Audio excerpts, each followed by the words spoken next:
It's very nice after 2 years to be here in person, but I wish I could see faces without masks on. Hopefully we'll get there one day. But today I'm going to be talking about dengue. We're coming to the end of 2021, and I think 2022 will be quite an exciting year, given some of the developments that's happening on dengue now. And I thought I'll frame this talk in the context of how do we interpret, or how do we view what's going to happen in the next few months to a couple of years in the context of what we know of dengue today.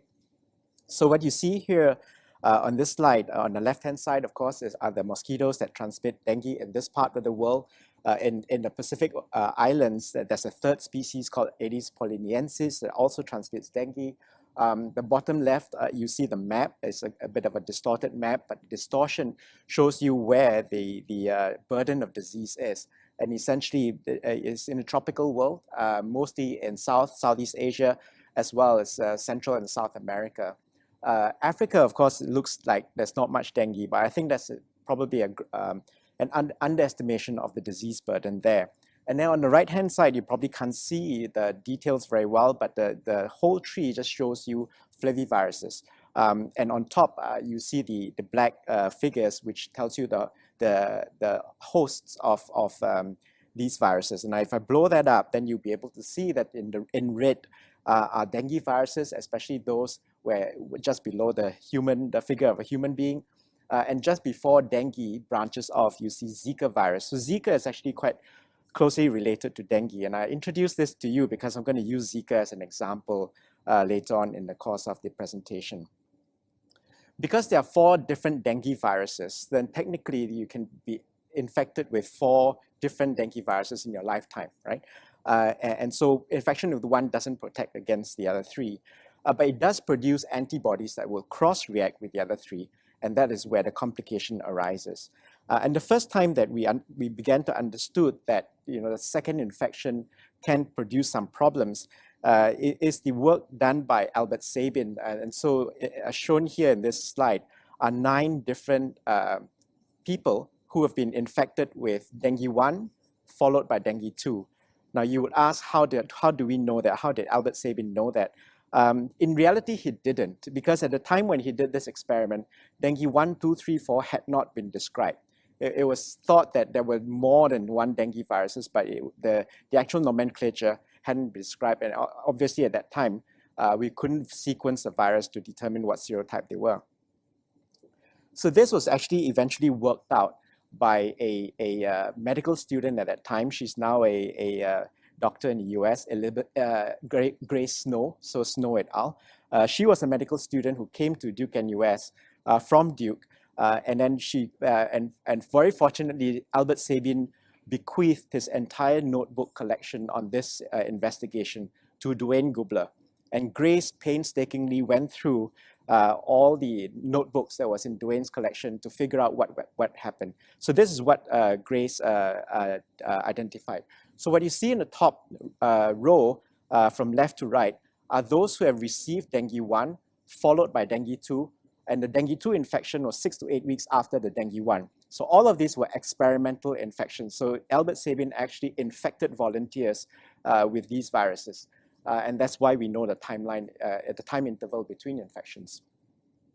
In the solid line is the primary infection, so the first dengue 1 infection, and the dotted line is the second infection caused by dengue 2. And you can see in the top row that the primary dengue 1 gives you this classical fever, spike in fever, and this saddleback pattern, right? So it goes up and it comes down and goes up again and comes down, classical saddleback fever pattern. But when they're infected with dengue 2, they were afebrile on all 3 subjects.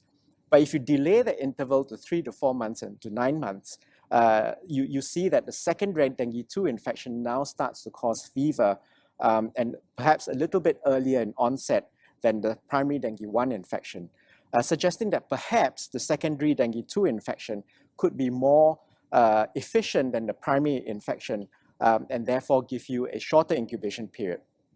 Now, the hypothesis, which I'm not going to go into for the interest of time, is that the antibodies bind from dengue 1 binds dengue 2 and now allows the dengue virus to get into the myeloid-derived cells in which they want to infect anyway through a second receptor, and that's the Fc receptor, right? But that if you accept that hypothesis, then you would think that every single secondary infection would be associated with increased risk of severe disease, but that's not the case. So, and there's been a lot of work, but I thought it's very elegantly summarized in this work. This is a cohort study in Kampong Phet in Thailand, led by the Armed Forces Research Institute of Medical Sciences, AFRIMS. They've been characterized Kampong Phet for some time, and they have a cohort going on there. And what you see on the x-axis is the antibody titer preceding the infection. So they bled these children every year, and the shown in x-axis is the titer taken on the blood sample taken just before they develop the disease. On the y-axis is the probability starting from left to right, probability of infection, of symptomatic outcome, of hospitalization, as well as dengue hemorrhagic fever.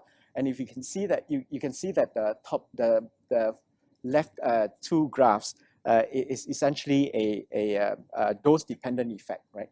Whereas in the two graphs on the right-hand side, the probability of hospitalization as dengue hemorrhagic fever is a bell-shaped curve. That the risk of hospitalization and dengue hemorrhagic fever is not entirely dose-dependent, but instead there's a sweet spot in which the risk of severe dengue increases, and then which then tails off on either side of that spot, right? So that the reason for this is because I think the ratio of antibody to the virus to the cells have to be very have to be optimal for enhancement to take place. So because of the risk of severe disease and the burden of dengue, and therefore the question is, how do we prevent this? And I'm not going to go into this in a whole lot of detail because a lot of this is published work, but I think that Singapore serves as a very good example of how dengue prevention can be successful and at the same time presents problems, right? So on the right, x-axis is the year. So surveillance of dengue in Singapore started in 1966 and carries on up to today. The left y-axis is the incidence, which you read off the blue bars, and the red line you read it off the right y-axis, which is the mosquito population density as measured by a index called premise index. And premise index basically just means that if you inspect 100 premises, be it workplace or residential premises, then what proportion of it can you find mosquitoes breeding in them? Right? So in 1966, about 1 in every 2 households had Aedes mosquitoes breeding in them. And with the mosquito control program that was instituted by the Ministry of the Environment and now conducted by the National Environment Agency, the red line came down to right now to be consistently below 1%. So with the reduction in mosquito population between the years 1975 to about 1989, we enjoyed a period of very low dengue incidence. But certainly from the 1990s onwards, from 1992 onwards, we had this 5 to 7 yearly spikes of outbreaks of dengue, culminating in 2020, where we had almost 35,000 cases of dengue. So why is that so? Well, the initial success was because when you bring the mosquito population down, you also reduce transmission, and so case numbers naturally come down, which is intuitive. What is less intuitive is that as you keep sustaining that low mosquito population density, you also reduce the overall herd immunity or the population immunity levels, such that even with a small introduction or periodic introduction of dengue viruses into the population, we will still get these outbreaks. So, and the reason for that is kind of summarized in this slide. It's a combination of low herd immunity. There's a kind of a shift from a domestic to a more non-domestic based transmission in terms of the majority of the cases, as well as a delayed infection from childhood to adulthood. I think all this contributes to increased incidence of dengue. So if mosquito control alone, and even with the introduction of Wolbachia and all that, we might be able to drive the mosquito population down, but that will also exacerbate the lowered herd immunity even further. So we will also need, in addition to mosquito control, other means of controlling dengue. And so, of course, the other two means are, of course, antivirals and vaccines, and I'll go through them both one after the other, because there are some exciting developments here to be understood as well. And this is a busy slide, but it's just to show you the life cycle of dengue virus from the point of entry, where you can come in by either primary infection through direct interaction with a putative receptor, or through the FC receptor if bound to an antibody. And then once inside the cell, the RNA will be uncoated, and then the RNA will then have to replicate itself. It's only a very simple genome with only 10 genes, and therefore the virus needs to interact with a whole host of host factors that enable it to replicate, and it needs to evade all the antiviral factors so that it won't be killed. And then you'll then package itself and then exit the cell through exocytosis. So if antiviral strategy, therefore, you can either go after the virus and inhibit the virus replication at any stage of this life cycle, or you deprive it of its, the required host factors. And both have been tried.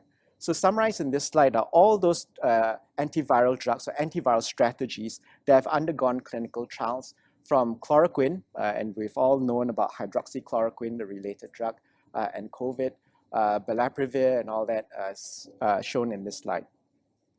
The punchline here is that none have worked. They've all failed, right? And they've all failed for several reasons. I think although they, for many of them, the in vitro, data was exciting. There's even been in vivo experiments to suggest that these drugs could be efficacious. But I think when you go into humans, the challenges are way beyond what we can model in the in the lab, and I'll explain that in the next 2 slides or so. Except for the last one, VIS-513 is currently undergoing phase 2 trial in India, and that's a monoclonal antibody, and we'll have to await what that happens. What happens to that drug. But there are 2 other small molecules that are in clinical trials right now. The first one just came out in Nature. I mean, the publication just came out in Nature a few weeks ago by Johnson & Johnson, or Janssen, the subsidiary of Johnson & Johnson. And the second drug below here, NITD.688, is a drug by Novartis. And for those of you who have been in Singapore long enough, you recognize NITD, because that stands for the Novartis Institute for Tropical Diseases, which is based here in Singapore. So this discovery was actually made in Singapore before they relocated to California. They did both J&J and Novartis did this work independently. And interestingly, both arrived at the same target, NS4B. And NS4B is not a very well understood compound. But nonetheless, both these studies, at least in the preclinical stages, look to be that they both have a very potent drug in inhibiting dengue replication. The challenge, and why I think many drugs have failed so far, and the same challenge will be faced by both the drugs by J&J and Novartis, is the viremia. Because all our targets are directed at trying to block replication. But what you see here are the patients that we in Singapore can recruit as early as possible. So the mean time of enrollment is about 24 hours after fever onset. And that's about, I mean, most of the time, by the time you see dengue patients, they are about 3-4 days after fever onset. And this was a very aggressive move through engaging the primary healthcare settings to get patients into the trial as early as possible. Despite that, you can see that whether it's randomized into receiving a drug that didn't work, Salgosavir, or placebo, by the time you enroll the patients, the viremia had already peaked, and after that, they are all on a downslope. Okay, so why is that a challenge?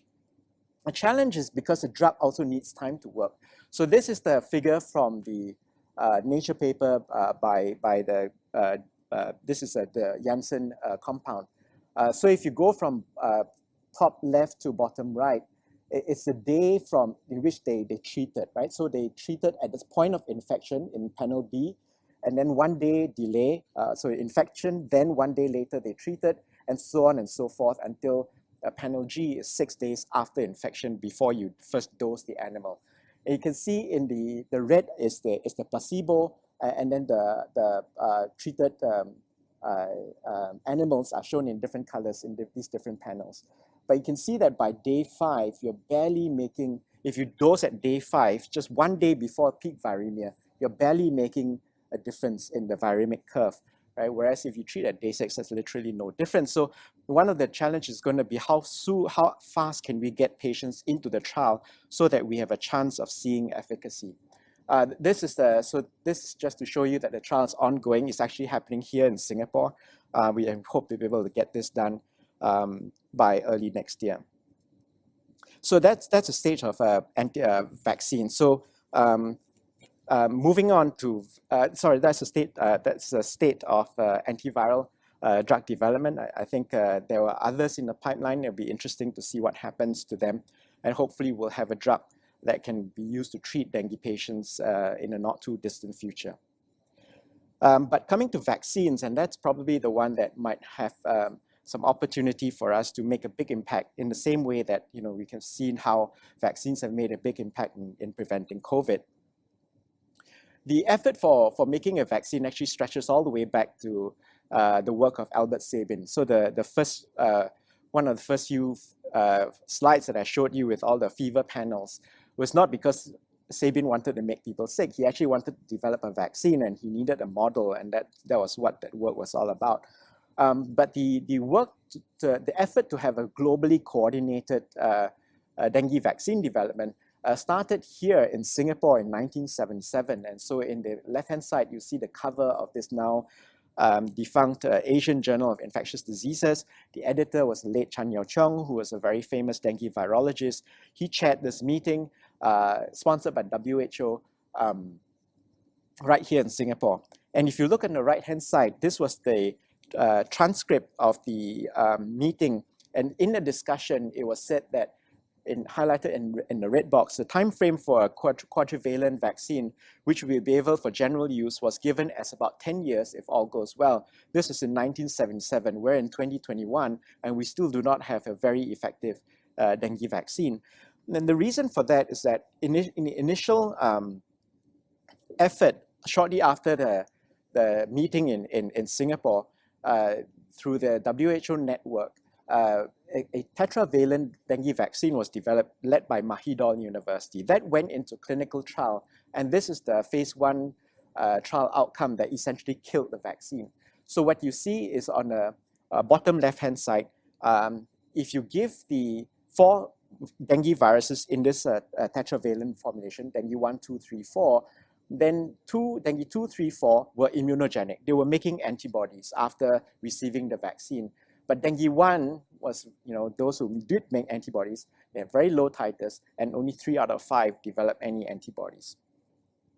The bigger problem was when you combine all 4 viruses into one formulation, and then you give it to healthy volunteers, and you see on the top right-hand side that these people actually fell sick with dengue fever. And then if you look at what antibodies they develop, they only develop antibodies to dengue 3, but nothing else. The long and short of it was that the dengue 3 wasn't adequately attenuated, and it made everybody sick, right? And that because the dengue 3 wasn't properly attenuated, it completely suppressed the immunogenicity from the other serotypes. This experiment, this trial could be reproduced. In fact, what happened was that the US CDC took over this vaccine development, re-derived the dengue 3, took this into phase 1 clinical trial in Hong Kong amongst the medical student volunteers, and everybody fell sick with dengue as well. So for some reason, whatever that was happening, or probably due to the lack of good understanding of the properties of what the desirable properties of an attenuated virus, we're not able to get a tetravalent live attenuated dengue virus. And because the world couldn't get that, then what happened was that we resorted to developing chimeric viruses as our vaccine candidates. So you see the construct developed by Sanofi Pasteur, by Takeda, as well as by NIH. Sanofi Pasteur used the yellow fever live attenuated vaccine as the backbone, and then they spliced in the pre-M&E, the structural genes of dengue viruses.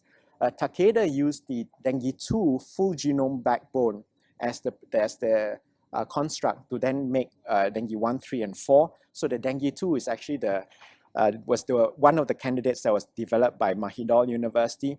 So Sanofi has been licensed in several countries. Takeda's is finished phase 3 clinical trial, as well as long-term follow-up. So they're in the process of applying for licensing. The NIH vaccine is finishing phase 3 trial in Brazil, and the license have been taken over by Merck as well as Butantan. We'll have to await what happens to the phase 3 trial to know whether it's going to work. So in black in this slide are the 3 candidate vaccines I've talked about, but at the bottom are those that have been tried by others. So if you think, why do we need these chimeric vaccines? Why do we need live vaccines? Why have those non-replicative vaccine, is shown in blue here, all failed? It turns out that for dengue, you need the viremia, you need the replication. So on the right-hand side, I should have perhaps flipped this around, but on the right-hand side, on the x-axis is the proportion of subjects that tested positive for vaccine viremia. So in other words, because these are live vaccines, they should replicate. And the x-axis shows you the proportion in which we could detect virus replication. And then on the y-axis is the vaccine efficacy. And so you see that dengue 4 in blue, which has the highest efficacy, is also the one with the highest proportion of viremic subjects. So it causes viremia. Whereas dengue 2 with the lowest efficacy has got the lowest viremia. Actually, no one has had viremia. But the danger of viremia is that viremia is also correlated with disease, as shown on the left-hand side, where the more severe the dengue, the greater the viremia. So essentially, the challenge in vaccine development is to try and balance the safety with the immunogenicity. But you absolutely need this viremia. At least you need the replication, because it's the duration of antigen presentation as reflected by viremia that is correlated with neutralizing antibody titer, and the peak viral load also gives, correlated with the level of T-cell response, right? And at least studies shown here. And so, therefore, getting that that replication and that persistence in antigen presentation at least long enough for affinity maturation in order to occur is important to give a long-lasting or good quality immune response. But what I've shown you here are correlation. These are all done in humans in clinical trial. So, but association is not quite cause. So to demonstrate that the viremia duration is a cause of adaptive immunity, we then had to turn to a mouse model, because here we can manipulate the viremia. So to do this, we use a live attenuated Zika vaccine candidate that we developed in the lab called DN2. So we vaccinated mice, and we know that this DN2 gives about a 7-day viremia. And so 3 days after vaccinating the mice, so at the peak of viremia on day 3, we treated the mouse with an antiviral drug to drop the viremia, right? And then after that, in another group of mice, we gave it at day 6, which is at the tail end of viremia. And so when you reduce viremia on the top right, the graph on the top right hand side, sorry, I should show you that B and C shows you the reduction in viremia because of the treatment, right? So you see the red lines all come down more steeply than if in the untreated mice.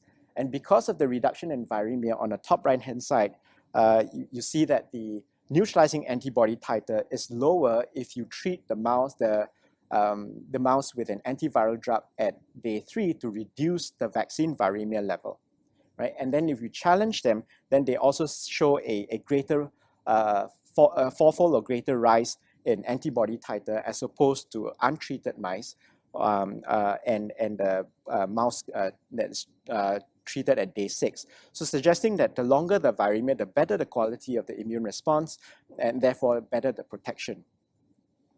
But this mouse also allows us to, I don't know why there's an extra line there, but I'm sorry about that. But this mouse also allows us to then also dissect the which arm of the immune response is important for protection even further, right? Because this is a replicative vaccine, then the viral antigens is going to be expressed in the animal.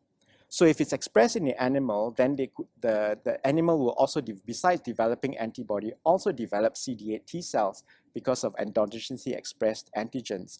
And so to ask whether CD8 T cells play a role in protection against these mice, what we did was after we vaccinated the mice and before we challenged them, we depleted the CD8 T cells using anti-CD8 monoclonal antibodies. And you see that on the top right-hand graph that we managed to completely deplete, or at least we deplete most of the CD8 T cells. And when you do that, and then after that, when you challenge the mice, the brain and the eyes seem to be protected. And that suggests that antibodies alone can prevent flaviviral infection of the CNS, probably because of the tight blood-brain barrier, but it cannot stop systemic spread of the virus. And so in the case of Zika, you find it in the testes as well as the epididymis, and suggesting that a vaccine that doesn't fully produce antiviral CD8 T cells could perhaps make males carriers of Zika virus and potentially make Zika virus spread through sexual transmission, if not through the blood. But that's Zika, and that's in the mouse model. What about humans? So obviously, it's harder to sort this out in humans, but an opportunity arose a few years ago when in a National University Hospital, there was a patient that had a renal transplant, received a kidney from an unrelated donor, and then 3 months later acquired dengue, and that's shown on the left-hand side, that graphical abstract. But what I want you to note in the graphical abstract is the x-axis is month, not days. Because typically for dengue, we're talking about days. You should be sick for about 5 to 7 days, and then you start to recover. But this patient had dengue for up to 11 months, at least in terms of the virus persistence. And on the right-hand side are the data. And so you can see that in the bottom part of the data, the PCR is positive in the blood for up to 4 months, but we couldn't isolate the virus from the blood. It's because she made high levels of neutralizing antibodies against dengue 3, but we could find the virus and we could isolate the virus from the urine, suggesting that without T cells, as shown in panels D and E, she could not get rid of the virus. We actually found antigens in the podocytes. And then until for some reason that we don't understand, her CD8 T cells climbed towards the lower limit of normal, as shown by the dotted line. And when the CD8 T cells went up, everything became negative, again, suggesting that even in humans, CD8 T cells also could be very important in immunity. So why I'm telling you all of this is because if you come back to this figure, you can see that for Sanofi Pasteur's vaccine, most of the T cells are directed against the non-structural genes, and therefore the vaccine construct basically makes CD8 T cells that are directed against yellow fever. For Takeda's, the CD8 T cells are going to be directed against dengue 2. For Merck's, the CD8 T cells will be mostly against 1, 3, and 4, but the dengue 2 is a chimeric virus with a dengue 4 backbone. So in the absence of CD8 T cells, or with without virus-specific CD8 T cells, what would that do to immunity? I think that remains a big question, and that's going to be something that we need to work out as we roll these vaccines out. So I've probably taken more time than I should, and I'd like to thank the organizers once again, as well as the people who have contributed to the data that allows for me to give this presentation today. Thanks very much. Thanks, Professor Wee, for the excellent talk. I myself have 2 questions. The first question, I don't know whether is more political or not, but in terms of the Wolbachia and its exploits, I mean, it's been shown in publications in NEJM to have worked pretty well in Indonesia. Do you have any data in the local settings in itself? I'm not involved with the Wolbachia study here, And the way Singapore is using Wolbachia is slightly different from the way that the World Mosquito Program is using it. So in Singapore, we're using Wolbachia to suppress the population. So the male mosquitoes infected with Wolbachia are released. When they mate with females, then the progenies are non-viable, so they die. Whereas the program in the trial in Yogyakarta was to drive Wolbachia into the mosquito population. So they release both males and females. And complex biology, but when that happens, especially when the non-infected male mates with the infected female, so progeny are fine. They will hatch and they will grow up to be adult mosquitoes and be able to are completely viable, except that they become resistant to dengue infection and therefore spread of the virus. So the way that program applies Wolbachia is slightly different from the one that is used in Singapore. So the two are actually not comparable at all. Okay, thanks. Yeah. My second question is more related to COVID. So, I mean, there have been some, at least in your data, it's shown that in 2020 we have had a huge spike in dengue. And there's been publications about that being related to social distancing from COVID. Mm-hmm. Could you perhaps elaborate a little bit more on that? Yeah. I think the verdict is still out. I mean, obviously Singapore saw this big outbreak, attributed it to the fact that we all had to work from home and be at home. And Aedes aegypti is more active during the daytime than in the night, particularly in the early morning and late afternoon. So if you're at home during that time, then you're more likely to be bitten. And so conceptually, because of social distancing, working from home, then we were spending more time at home, and potentially that led to the outbreak. But having said that, that didn't happen in Sri Lanka at all. And they had an introduction of a new dengue virus, and that somehow nothing happened. Right? So I think for what happened in 2020 in Singapore, there's probably a combination of the fact that the last outbreak we had was in 2013. It was 7 years after, and the cycle has always been about 5 to 7 years. And two, there was introduction of dengue 3, although that in itself cannot explain it because the second half of the year, dengue 2 came back and the outbreak was still just as big. Right? So probably the answer is going to be that the genetics of the virus, so even small differences in the genome sequence could make a big impact in terms of how fit it would be to spread in the population. Okay, yeah. All right. We have this question from Professor Julian Tang as well. Hepatitis C, a form of flavivirus, has so many antivirals that work well, the different protease inhibitors, including to some extent the former alpha interferon and ribavirin combinations. Yep. So it's curious as to why this approach does not work with dengue, perhaps with an immunosuppressive drug like dexamethasone that works well to suppress immune-mediated disease like we do for SARS-CoV-2. So the second half of the question, let me take that first. There was a trial done with prednisolone, I think I showed in the slide, no impact, right? And then the balaprevir was a hepatitis C drug, and again, that had no impact. I think the difference between hepatitis C and dengue is that hepatitis C is a chronic infection. So we have a lot more time, to dose the patients and then see an impact. Where for dengue, by the time you enroll them and then you dose, you only have 3 to 5 at best, right? 5, more likely 3 days left of viremia. And the viremia is on a downslope. Now you're trying to make the downslope come down even faster. And that's a tall order. And a lot of experiments have shown that if you delay treatment, you make absolutely no impact, even in experimental models in the lab. Okay. Yeah. All right. Thank you very much, Thank Professor you. Lee.